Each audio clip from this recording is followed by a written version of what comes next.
¿Está bien? ¿Se ve? Sí, otro.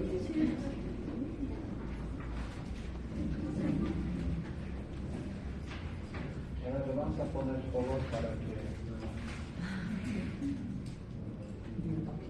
que aparente será lo bueno.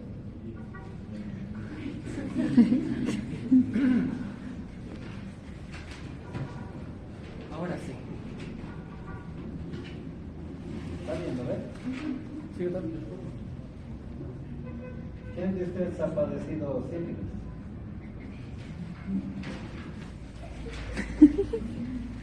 No se rían, pues, pero si lo han padecido, bienvenidos.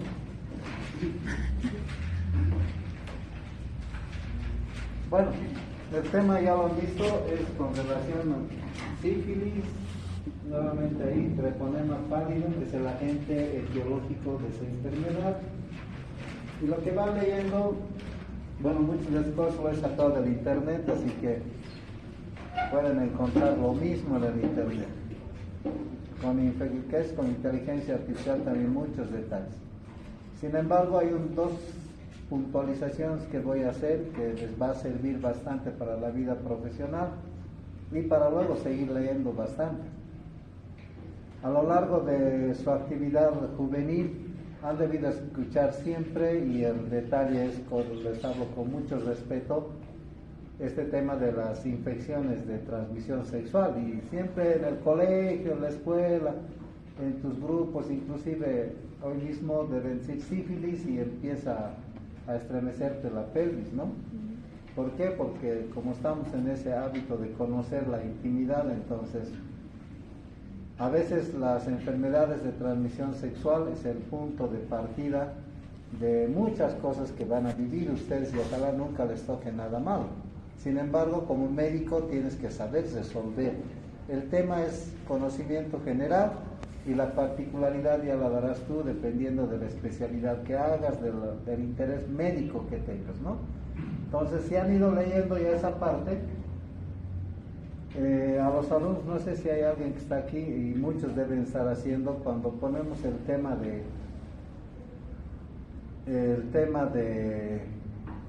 los trabajos finales, ¿no? Hemos puesto infecciones del tracto urinario, ¿no? Y urogenitales, y la mayoría ha agarrado Neisseria, gonorrea, clamidia y entre ellos sífilis. ¿Por qué? Porque es un interés más de algo de conocimiento, de saber algo más de lo que pasa, aparte de contaminar.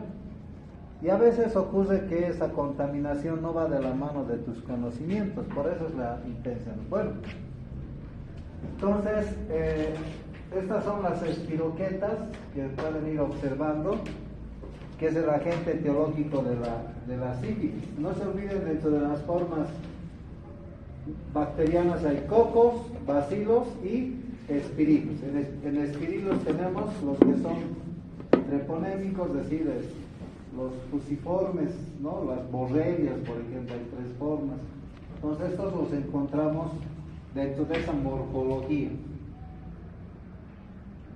A lo largo del tiempo se ha ido viendo, hay estas figuras que van a encontrar dentro de la historia de la sífilis, personas que de pronto tienen manchas. Yo les pido a ustedes, cuando hagan sus evaluación a los pacientes, a ustedes les deben llamar ya al vecino, a veces el futuro suegro, futura suegra les llaman, ¿no? Y les van a ver la espalda, el tórax, y vean estas manchas, máculas. Ustedes ahorita véanse también, alguien debe tener manchas. Enseguida vamos a ver algunas cosas, pero no quiere decir que tenga sífilis, pero más o menos hay que adecuarse. ¿Por qué? Porque hay un primer nivel de lo que se llama la sífilis, 3 estadios grandes. Entre esto hay un estadio latente, que lo van a ver en las redes, en todo lo que quieran.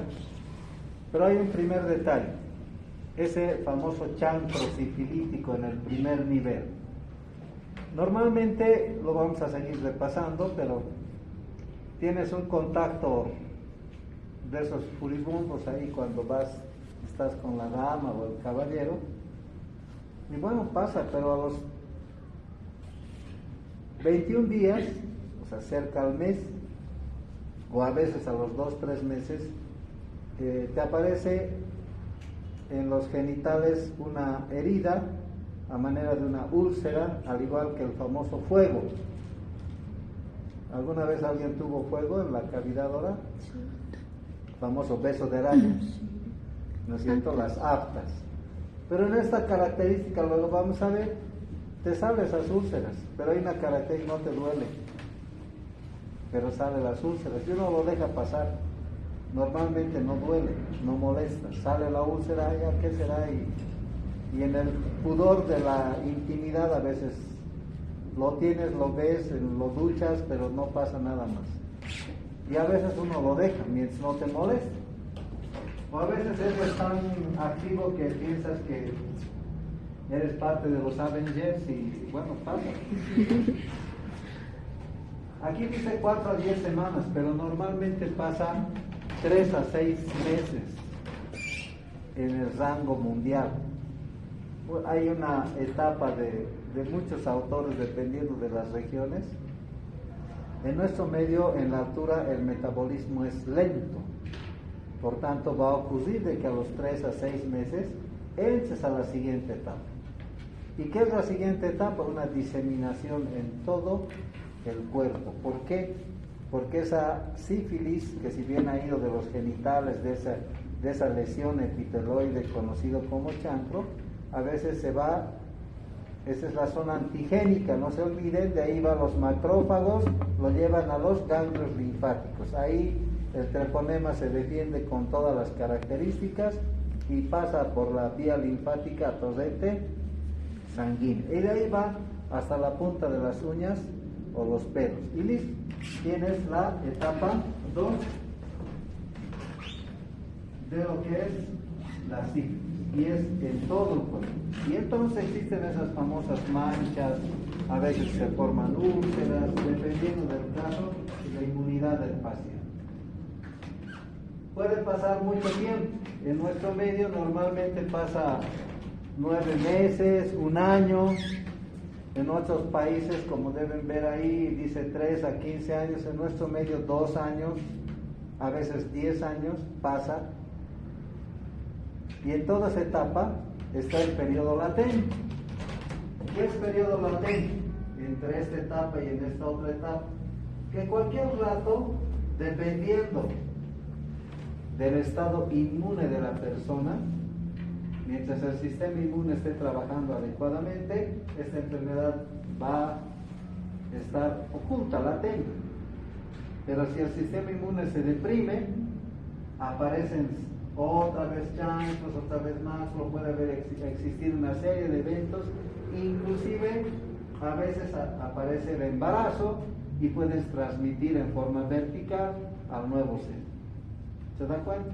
A veces no ocurre eso, pero ya existen lesiones en órganos diversos, no solamente de los que ven ahí, el hígado, el páncreas, el corazón, puede ser el pulmón, el cerebro sobre todo. Y entonces ya tienes más problemas, que se conoce como la sífilis terciaria, ¿no? La tercera etapa, que puede aparecer en nuestro medio 2 a 10 años después. Para entonces ya te has olvidado de haber ido a la 12 de octubre, a Villa Fátima, haber estado en el Gran Poder, o con alguien en algún terreno inadecuado. Bueno, es un paseado eso, pero ocurre, ¿no? ¿Cuántos de ustedes han ido al Gran Poder? No digan, no, pues he ido así a mirar, no se supone hacer eso. También van a bailar en la entrada universitaria, ¿no? Pero de ahí uno a veces peca y no sabes con quién te metes.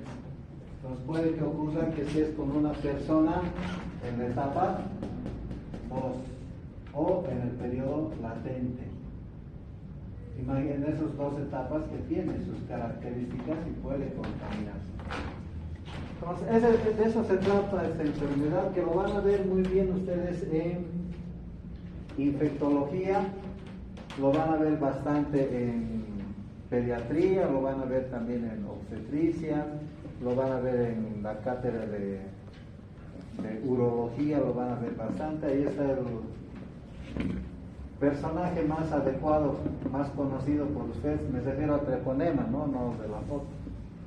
Entonces, enfermedad de transmisión sexual, ahí tienen las lesiones que puede haber, y en un bebé recién nacido que puede prácticamente tener todos los exantemas en el momento del nacimiento. Por eso también se pide hacer controles prenatales, y en el control prenatal te piden exámenes para determinar la presencia del microorganismo, del treponema. En nuestro medio utilizan bastante el famoso BDRL, ¿no es cierto?, que les vamos a charlar enseguida. Entonces, esas son las lesiones que se pueden presentar en todo lo que están leyendo. Dentro de la clasificación, salí muy pequeño.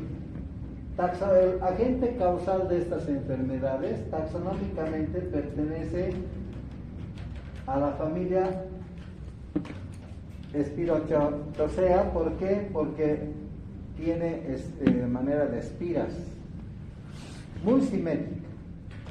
El género Treponema y la especie Treponema pallidum sp o spp. Y de esta existe subespecies que ustedes están viendo ahí. Y dentro de esas subespecies hay una que sí causa la sífilis, que es el tema más importante, pero no se olviden que también, esto ya para los escuderos, ¿no?, enfermedades que se presentan en la piel, producto de esa evolución también que tienen etapas, estadios, lesiones a manera de, inclusive semejan a algunos el PIAN, por ejemplo, como si fuera lesiones rojizas, blanquecinas, más se ve en el oriente, muy útil para diagnóstico diferencial con micosis. Entonces ahí tienen que no vamos a tocarlo mucho porque es ya muy, es decir, muy pocas veces se ve estas patologías, pero la más importante es la del subespecie Treponema pallidum.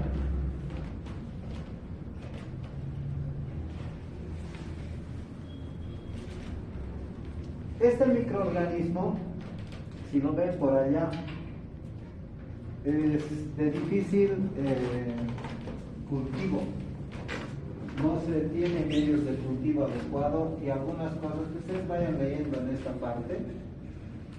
Pero lo que me interesa es que vean este sector de lo que es la pared. Tiene sus características de citosol como de todo microorganismo. Sin embargo, hay algunas características lipoproteicas que no son parecidas a los del gram positivo ni gram negativo. De ahí que su apetencia tintorial es prácticamente negativa. Por eso lo consideran como gram negativo, porque no asume ningún color y a veces pues se pinta de rosado por el contraste simplemente. Entonces, estas características de la membrana, de la pared, sobre todo de la forma espiral, hace que de pronto tenga ciertas situaciones que permite en el sistema inmune no tener capacidad de reconocimiento prácticamente como hacemos con muchas otras bacterias, entre lo que es el anticuerpo, el antígeno. ¿Por qué? Porque constantemente se cambian las características lipoproteicas de su estructura y de la membrana y de la pared en particular. Como dice aquí, carece de enzimas comunes como la catalasa oxidasa.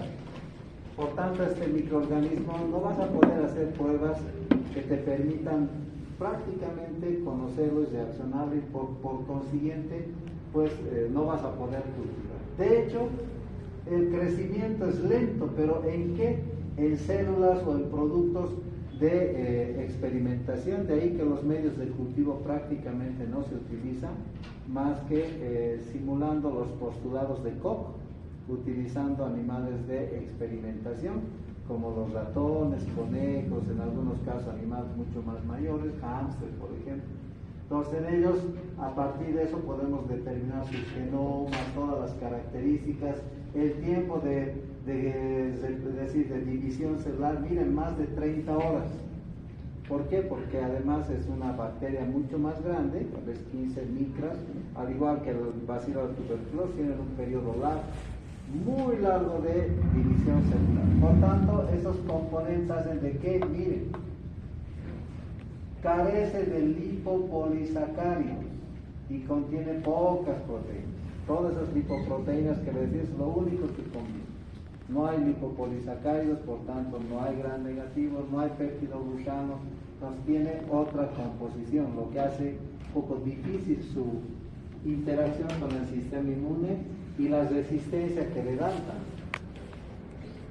Si seguimos observando, bueno, ahí están las figuritas que dicen, no, normalmente no podemos cultivar, pero sí podemos obtener. Los ratoncitos aquí alguna vez, cuando yo era ayudante, agarrábamos ratones blancos y en el peritoneo inoculábamos para tener de ahí a las espiroquetas, ver cómo fagocitaban. Pero al final han venido los activadores de animales y fuera ratones, ¿no?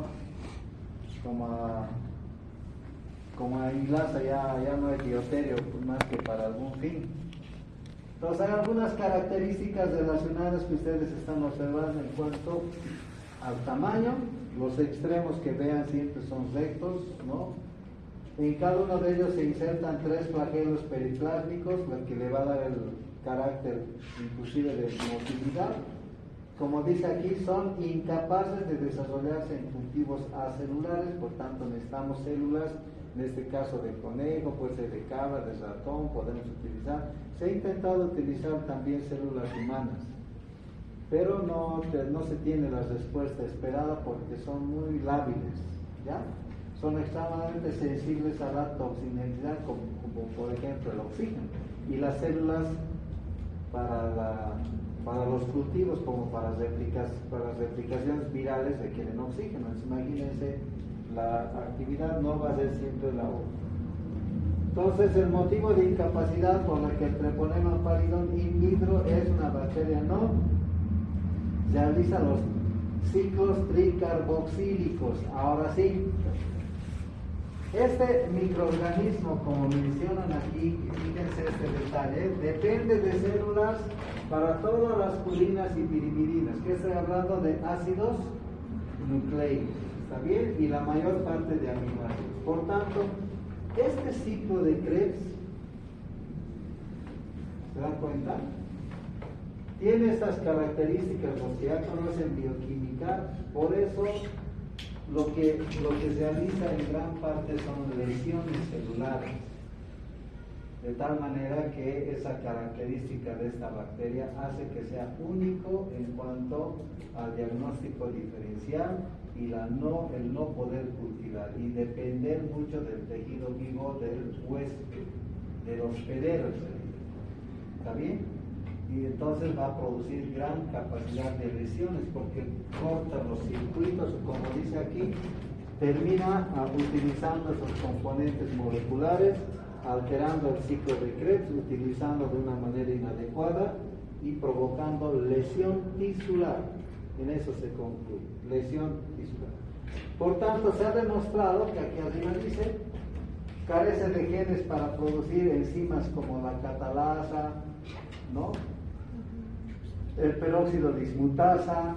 Entonces estas espiroquetas, como dice aquí, no se pueden teñir. Además, en algunos casos sí se puede utilizar tinción de Giemsa para visualizarlos, pero lo más importante para su visualización, tal cual, porque si utilizamos Giemsa van a ver casi violetas, con gran casi rosados, no lo van a ver bien, pero hay técnicas como el del campo oscuro o de la fluorescencia que sí nos va a permitir observar en improntas de las lesiones, que ya les voy a explicar.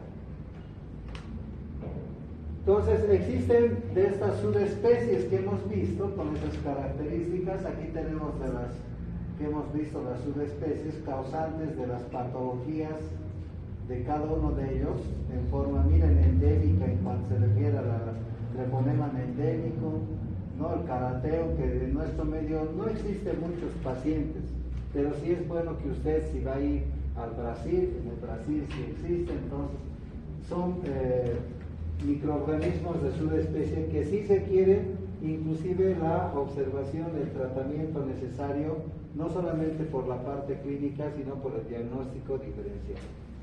¿Cómo produce la enfermedad de estas bacterias?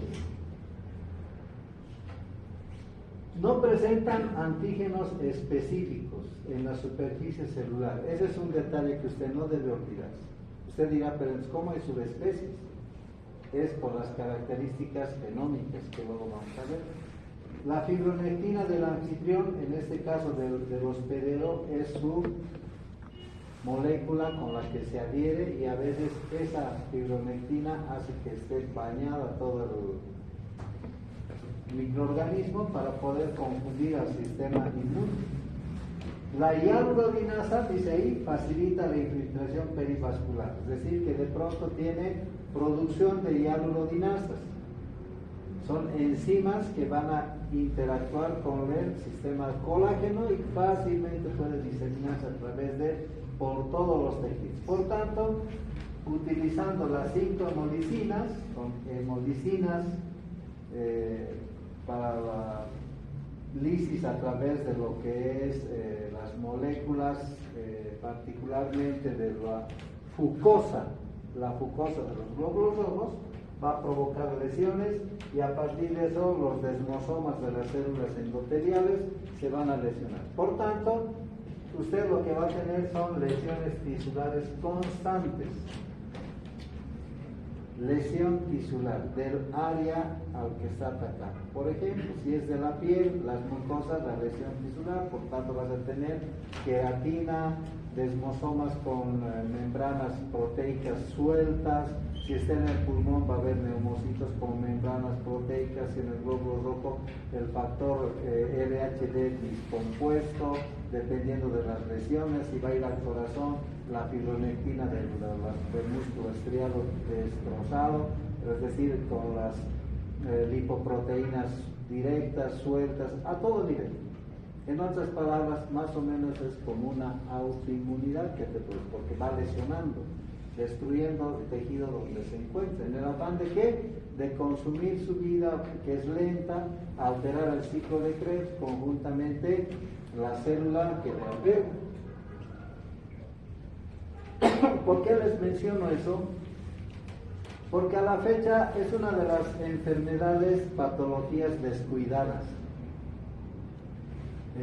Hoy día están viendo este tema, porque hay un interés, una curiosidad, pero todos los días está en tu mente el VIH, ¿sí o no? Sífilis, porque te dicen que hay que hacer un trabajo, o el salud pública, recién sale, pero no está todos los días en tu mente la sífilis, o sí. Más está el VIH, a veces está la gripe, y a veces está otra patología, pero ni la gonorrea y menos la tuberculosis está en tu mente. Entonces podríamos decir que es una enfermedad, patología descuidada, que usted tiene que tomarla en cuenta. ¿Por qué? Porque la evolución clínica de la sífilis termina en esa sífilis primaria, secundaria, terciaria, siempre con una sífilis latente entre estas dos, que no la mencionamos porque no hay una característica única para decir, ya, esta es sífilis latente. No, solo es el recuerdo y la evolución del conocimiento médico, nada más. Por eso no se la grafica, no se la pone, pero sí tienes que tener en cuenta. Entonces, en esa primera etapa, las lesiones que ven y vayan leyendo todo eso en función de periodos de incubación. Muchos autores dan de 10 días a 6 semanas periodos y hasta que aparece esa lesión, que es indolor además, ¿no? Y uno puede fácilmente agarrar un portaobjetos, hagan de cuenta que esta célula es el portaobjetos, hacemos una impronta y nos sirve ya para poder hacer contraste de fases. Colocando solución fisiológica, cubre objeto al microscopio, colocando la cámara oscura y tú puedes ver ya los espiroquetas en movilidad. Eso se llama la técnica de prótesis en fresco. A veces podemos utilizar también este mismo portaobjeto, hacemos la impronta y podemos colocar gotas de fluoresceína, auramina, rodanina al microscopio electrónico y ver también las espiroquetas como en la fotografía, fluoresceína. Examen en fresco, y de esa manera está haciendo una técnica directa de diagnóstico para ver el espíritu. Ahí tienes que tener ojo entrenado. Y no todos, pese a que yo les muestro una fotografía, pese a que el suscrito charla, habla, ve, pero no vemos todos los días treponemas, por tanto uno tiende a confundir, ver con cualquier otro, digamos, artefacto y puede confundir. Tiene que haber ojo entrenado, por tanto hay centros exclusivos para ese tipo de diagnóstico y entonces pues podemos definir que además no es una úlcera no dolorosa con los bordes que han ido leyendo, que se llama al final chancha. Características para los escuderos, ¿no? Pregunta de examen con estas características, porque sí tienes que saber para hacer diagnóstico, no solamente la parte microbiológica. ¿Está bien? En la siguiente etapa, lo que habíamos visto, las manchas, la piel, miren que es una diseminación de todo lo que es esas lesiones cutáneas en toda la superficie. Muchas veces, eso es para el que va a hacer dermatología, los patólogos, los que van a ser patólogos, o el que va a ser oncólogo. A veces estas lesiones maculares, papulares, no son úlceras, pero son como manchas, y a veces nodulares. ¿Qué significa? Son sitios de los nódulos del órgano epiteloide donde está todo este microorganismo. No son dolorosos, pero si no tienes el entrenamiento necesario y eres dermatólogo junior, puedes confundir con linfoma cutáneo, a veces con herpes, a veces con por decirle, lesiones verrucosas, dependiendo del caso, ¿no? Porque no todos los pacientes se presentan como el libro dice, o como el que redactan o el que ustedes lean en el internet. Entonces las lesiones tienen pero esta sensación de ser prácticamente toda la economía humana se presenta a las lesiones. Y existe. Y si pueden darse una vueltita por dermatología del hospital de clínicas, a manera de ir a ver si por ahí el cortejo está con otra persona, van a chequear a los pacientes. Hay. ¿Pero por qué hay? Porque ya están en sífilis secundaria. La primaria lo pasaron, ¿no? Porque uno por vergüenza, pudor, lo deja pasar, ahí pone manzanilla, té, se ponen en cataplasma, a veces hasta peso muerto, se va a ir para la segunda etapa, ¿no es cierto? En nuestro medio hace mucho, ¿y por qué les digo eso? Porque vivimos en un territorio en el que todavía las costumbres ancestrales, ¿no? Culturales, ¿no? Hace que de pronto no vayas donde el médico y pasa esto. Entonces ya tú lo ves con sífilis secundaria y a veces con sífilis terciaria. Por eso es importante hacer nomás un repaso por ahí, van a ver esos pacientes. Existen, los de la primaria no, muy pocos se ven. Entonces cuando ya están en la etapa terciaria, a veces miren estas lesiones. Si no tenemos ojo entrenado, el dermatólogo es novel, a veces esto pasa como, ¿qué lesión parasitológica podría ser? De los amigos de al lado. Eso, muy bien, una leishmaniosis, ¿no es cierto? Puede pasar. Para el ojo no entrenado, si hablamos un ojo entrenado, no, charla es obsoleto. Lo mismo, ¿no? En la región facial puede presentarse estas lesiones. Y uno dice, bueno, me está saliendo acné juvenil, pero es raro que el acné tenga un nódulo, no le duela la úlcera y a veces pues va curando, pues el sistema inmune va controlando. Pero son expresiones, pues, ya no como manchas, pero la lesión más importante están en estos órganos. Si ustedes van leyendo esa parte sobre todo, se van a encontrar porque en esa tercera fase se vuelven a despertar directamente al sistema inmunológico y de cada órgano va a despertar un signo o sintomatología que le va a caracterizar a este paciente. El paciente tendrá problemas cardíacos, problemas neuronales, depende de dónde esté el mayor ataque. Puede haber dolor articular, dolor muscular, donde esté en gran concentración el treponema va a producir los signos y síntomas. dependiendo. Estas son imágenes de las áreas donde mayormente afecta. Por tanto, si tú vas a ser cardiólogo, ojo cuando hay una patología cardíaca no se explica muy bien, tienes que pensar en una sífilis terciaria. Neuroinfecciones, ¿no? ¿Qué tal si la persona no encaja en los signos y síntomas ni para ser tóxico o tóxica? No pasa nada, ¿no? Entonces hay sífilis terciaria. ¿Está bien? Cuidado que a tu pareja tóxica le estés pensando en eso, no. Siempre tiene que ver comportamientos sensoriales, motores. Todo depende del área donde se ha afectado. Entonces, en el liver, es decir, hígado también se tiene que ver. ¿Qué fallaría ahí? El metabolismo. ¿Qué tendría el paciente si está alterado el hígado? Alteraciones con la glucosa. De la nada aparece, ¿no?, una hiperglucemia, hipoglucemia, dependiendo. De la nada el paciente va a tener problemas con ictericia, no hay hepatitis viral, nada, pero va a tener alteraciones metabólicas, ¿no es cierto? Igual con el páncreas, lo mismo puede haber con imagínense si afecta a los testículos, a las gónadas femeninas, dependiendo del área, y el signo y el síntoma está para ya hacer una discusión clínica. Imagínense en los huesos, dolor óseo de la nada, y alguien dice, no, está en crecimiento, pues tiene 25 años, ¿cómo va a estar en crecimiento? Claro, uno no se olvide aquí en la altura, el ser humano, el varón hasta los 25 años sigue creciendo, la mujer hasta los 22 años, aquí en la altura, ¿no?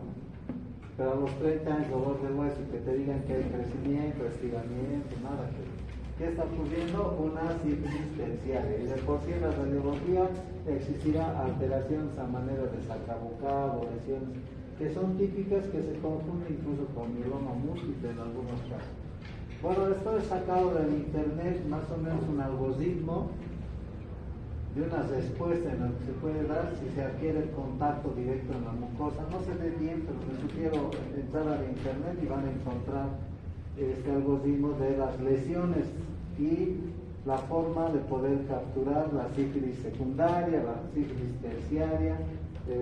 La idea es tener un flujograma, un algoritmo de diagnóstico de este microorganismo. ¿Está bien? De este microorganismo. ¿Por qué? Porque tiene características de presentación en relación a un tiempo. Y a veces la sífilis terciaria se presenta pues 20 años después, cuando ya estás por el tercer matrimonio, has enviudado y ya piensas que es una lesión producto de la vejez, cuando en realidad es una sífilis bien oculta de tus primeras relaciones con el sistema social. Ay, no, pues la mayoría están callados, creo que a todos están asustados con el tema. Estarán en la fase latente, ¿no? Ya pasaron la fase, se van a ver, y con todo respeto les hablo. Duchen, véanse, si al menos se han tenido relaciones dudosas, ¿no? Agarren, pónganse el espejo, sáquense una selfie para ustedes, y con el tiempo vayan viendo. Es parte de lo que es la medicina, ¿no? En su intimidad ustedes hagan todo, verifiquen, no es malo, ejercitan la medicina. Entonces, ¿cómo hacemos el diagnóstico? El diagnóstico sobre todo es clínico, las lesiones. Entonces, ya por esa lesión tú puedes deducir y tienes gran parte del diagnóstico. Sin embargo, últimamente se maneja esto que se dice diagnóstico basado en evidencia médica, ¿no? O sea, hay tres pilares: la clínica, la epidemiología y el apoyo. Entonces la clínica ya lo tenemos, el apoyo es el diagnóstico laboratorial y la epidemiología es el contacto con personas dudosas y que tengan esa patología. Entonces, aquí tenemos diagnósticos directos de la lesión, lo que les hablaba. Podemos hacer indirectos mediante serología, o miren este otro detalle. Siendo indirecto, se utiliza pruebas inespecíficas no treponémicas buscando el antígeno de cardiolipina, que pueden presentar muchas células mediante las pruebas de PDL y LP. Como es una lesión tisular, yo les pido por favor, al igual que el Vidal, ¿han escuchado de la prueba de Vidal? ¿Ya? Es una prueba obsoleta, no se debe utilizar. ¿Por qué? Porque la prueba de Vidal se ha llevado a efecto en función a la salmonela, que es una enterobacteria. Con el tiempo se ha visto que también esas estructuras de la salmonela tienen otras enterobacterias, como por ejemplo Leisherichia coli, Enterobacter aerones, Klebsiella, Arizona, Serratia, ¿no es cierto? Hay hartas enterobacterias. Entonces esa prueba ya no sirve. ¿Por qué? Porque hay reacciones cruzadas, diagnóstico diferencial, y ya no hay tipo de así nomás. Entonces, fuera esa prueba. En esta es exactamente lo mismo con el PDRL. ¿Está bien? ¿Por qué? Porque te está detectando cardiolipinas que podrían ser de lesiones tisulares de muchas otras enfermedades. Ejemplo, reumatismo, lupus, tuberculosis, o vacunas, recién pacientes vacunados para el sarampión. ¿Me entienden? Entonces hay bastantes moléculas que utilizan cardiolipina, o digo, sustancias y lesiones que puedan haber, especialmente las autoinmunes. ¿Está bien? Entonces, no utilicen esta prueba. BDRL no funciona, porque les va a dar falsos positivos. Entren al internet, ahorita pueden entrar, verificar falsos positivos del BDRL y les va a salir una gran cantidad de patologías, de las que les he mencionado. Las más importantes, autoinmunes. Y entonces, ¿qué vas a tener? Falsos positivos. Por eso no se debe utilizar. Es una prueba de tamizaje, además, el BDRL y el LPR para donantes. Y aquí viene lo importante, ¿no? Imagínate, yo voy a donar sangre y estoy en la etapa 2, o en la etapa latente, y me detectan BDRL. Bienvenido, no dono. Pero ¿qué tal si mi sangre es tan oportuna para donar porque tengo un ser muy querido que depende? Y me detectan también BDRL reactivo. Pero ¿qué es lo que tengo? Reumatismo, me han vacunado re bien, tengo tuberculosis, o tengo otra patología relacionada, y por ese antecedente, pues fuera, tampoco me dejan donar. ¿Por qué? Porque el BDRL te da falsos positivos. Entonces, por un lado es bien, por el otro lado, totalmente negativo, especialmente para tamizaje. Les estoy dando un ejemplo de donación de sangre, que a veces es de mucha utilidad, aunque no deberíamos nunca donar, ni menos transfundir, porque se puede transfundir cualquier otra cosa, pero hay ese riesgo. Ahora, ¿qué tal si de pronto las pruebas de laboratorio no son tan exquisitas, o no hay pericia en el laboratorio y está en una fase latente, donde prácticamente las pruebas, al ser inespecíficas, miren lo que pasa? Necesito grupo AB, esa mi sangre es útil porque mi paciente, bueno, mi familiar se va a morir, está con quimioterapia, necesita, pero es BDRL positivo. Sí, tengo, es que pasa que me han vacunado, listo. No sé si alguien ha encontrado ahí en el internet, va a ver, ¿no? O, no, ¿sabe qué? Recientemente me han detectado como si tuviera lupus, estoy en tratamiento, no puede, hay criterios para donar, pero es tan valiosa que va y dona. ¿Y qué tal si estaba en la fase latente de la sífilis? ¿No es cierto? Entonces, tiene sus pros y contras. Eso les doy por si alguien va a ser hematólogo, tiene ahí bastante material. Entonces, ejemplos para una prueba que tiene que estar proscrita. No se debe utilizar, ni por chiste, porque te va a dar mal. Y si por ahí te están pidiendo para prueba de amor, no, tampoco. Te va a hacer. LPR es lo mismo, ya es la misma. ¿Por qué? Porque son anticuerpos no treponentes.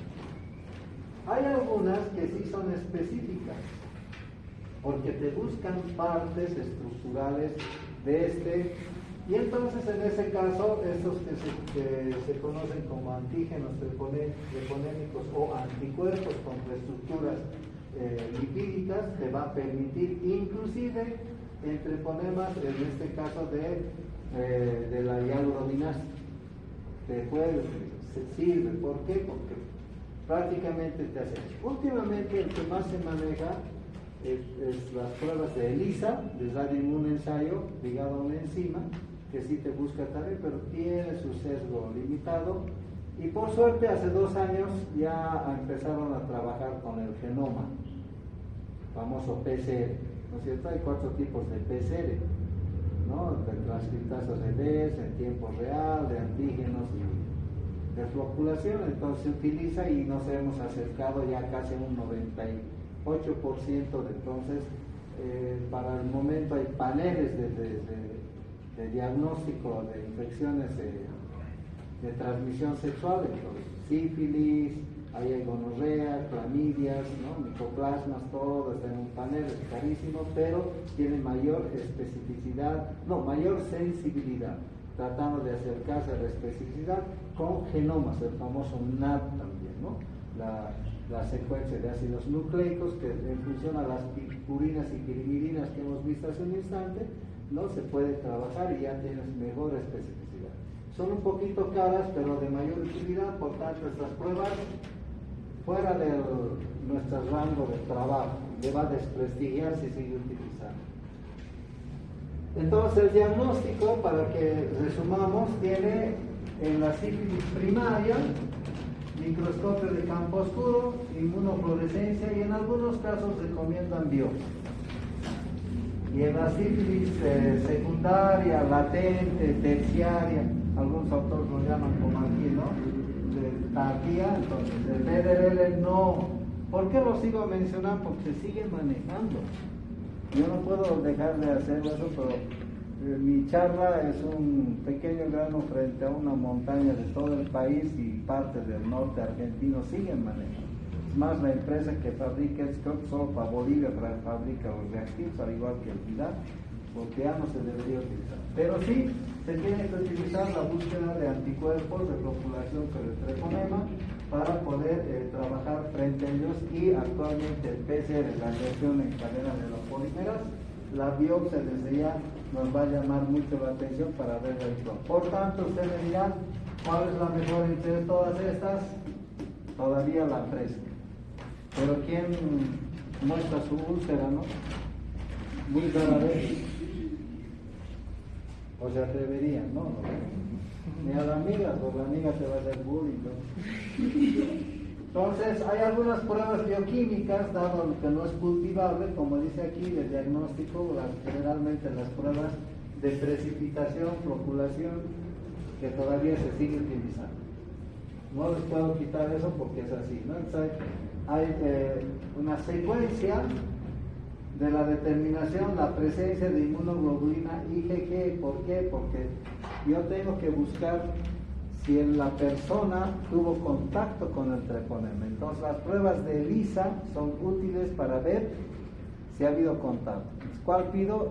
Determinación de inmunoglobulina tipo G, que se busca en formas crónicas para treponema pálido.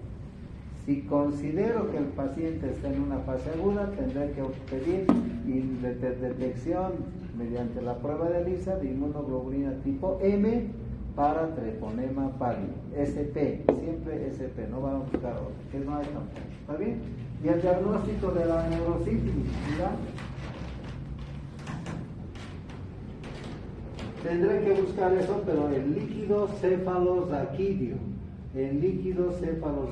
mediante la prueba de reacción en cadena de la polimerasa, PCR. Bueno, y el tratamiento. Dadas las características de que, miren, contrariamente a lo que se dice en función de los mecanismos de acción, por no tener mucho lipopolisacárido, péptido glucán, solo lipoproteínas, pues los beta-lactámicos prácticamente le hacen un tipo bomba atómica al treponema pariens. Muchos de los pacientes a veces en las farmacias, no doctorita, como Han debido ver, ¿no? Todos viven en barrios populares o todos viven en barrios.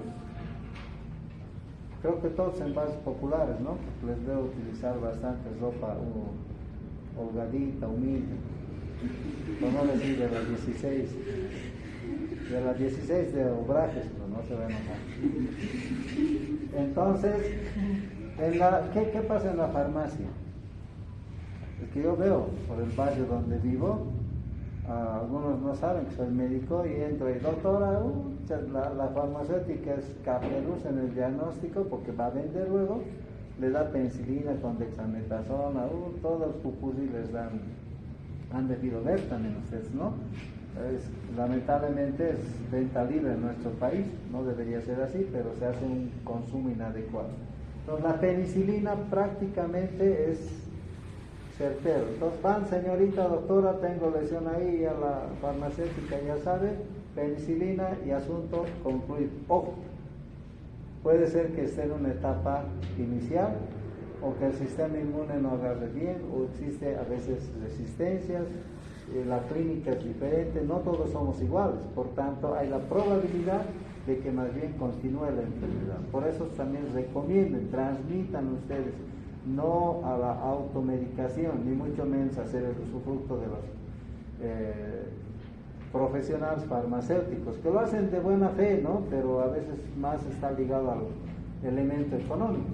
Por tanto, este tratamiento que han ido leyendo tiene su, digamos, su pedigrí en la penicilina, pero también se puede utilizar estos alternativos para el treponema. Sin embargo, aquí, este amigo por ningún motivo utilizar el cloranfenicol. Si bien es muy útil en veterinaria para los animales, pero en nosotros causa aplasia medular. Por eso está proscrito ya este fármaco, ni siquiera en ungüento oftálmico, por favor. ¿Está bien? Yo no hablé mucho ahí, no les dije, a los de mi grupo siempre les molesto, ¿dónde se encuentra el Treponema pallidum? ¿Cuál es su hábitat natural? ¿Dónde vive? ¿De dónde sale? Entonces, hay una fuerte corriente, ¿no?, de investigación y lamentablemente, pues como a veces no tenemos un sistema de investigación muy creíble y una autoestima muy bajo, entonces la corriente es de que el ganado euquénido, esos que te escupen y no te tienes que dejar de escupir, pues ahí están como hábitat natural. Y el ser humano termina siendo reservorio único, reservorio, no hábitat natural. Y entonces en estos animales, para que les quieran degustar charquecán, por ejemplo, ¿no?, les dan cloranfenicol y claro, treponema chao, ¿no? Parte de lo que es el saneamiento básico del ganado. Entonces, dentro de la epidemiología, ¿qué tengo que yo controlar? Evitar contactos sexuales, ¿no? Pero es muy difícil. Tendrías que tener casi mi edad, 70 años, para decir ya no haber contacto. Transfusión sanguínea, lo que les decía, intentar no transfundir. Por más que estén en Japón, en Estados Unidos, peor si es en Israel, ¿no? Vía transplacentaria. Eso es algo que no hemos tocado, pero sí lo van a ver en obstetricia. En la etapa terciaria o latente puede el microorganismo a través de la placenta ya provocar todas las lesiones en el nuevo ser. Imagínense 9 meses ahí sin poder decir me duele aquello, entonces la lesión va nomás a la fase secundaria, rápida, y todo lo que han visto en la imagen inicial, a través de comités líquidos, drogaditos ahí, tatuajes, que es muy rara, sin embargo, a veces no lo mencionan, pero ya existe investigación en Centroamérica en el que los tatuajes es otro medio de transmisión.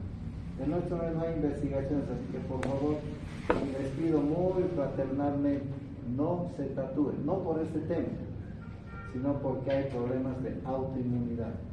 Quien les habla tiene ya casi 40 años haciendo medicina, Yo sabía de este tema cuando he entrado al cuartel, pues yo nunca me he hecho tatuajes, no van a ver cañón, fusiles en mi época. Se tatuaban y nos ponían colorante de las baterías, de las pilas, ¿no? Ahora ya son colorantes diferentes, pero el sistema de lesión es lo que provoca la contaminación, pues no sabes, y nuestro medio, las normas de bioseguridad, inocuidad de las cosas, pues no son aptas. Es más, la alcaldía no controla y quien corresponde no hace nada y el suscrito incluso solo habla de ustedes menos. Y como personal de salud, eres una persona expuesta a todas estas lesiones. Por tanto, tener un tatuaje ni por prueba de amor se quiere. Y si alguien ya lo tiene, por favor, que sea lo último, intente en lo mejor posible buscar inmediatamente el remedio para quitarse, porque a la larga va a tener problemas. Actualmente tengo pacientes tatuados hace 10 años, con tatuajes bien nobles, porque ahora son extravagantes, ¿no? Bien nobles, ahí una mariposita, una palomita, ahora vienen otras cosas, catedrales enteras, se aman todos los idiomas en la espalda, pero están con lesiones articulares, miocardiopatías, autoinmunidad. Y el BDRL positivo, por decir 1000 cruces, y eso no está bien. Como personal de salud yo les pido fraternalmente, no se hagan tatuajes, no les va a ir bien. Y de hecho de aquí a unos años seguro ya van a lanzar la OMS indicando que es una epidemia que no está bien, ¿no? Ya pasó todo el furor y las manifestaciones clínicas están bien. Y en este caso del tema, pues también bien, ya tenemos distribución, mayor riesgo de clases marginadas, edad más frecuente, miren, justo están en ese rango ustedes, ¿no? Ojalá nunca les toque y todo vaya de maravilla. Listo, eso es todo, muchas gracias.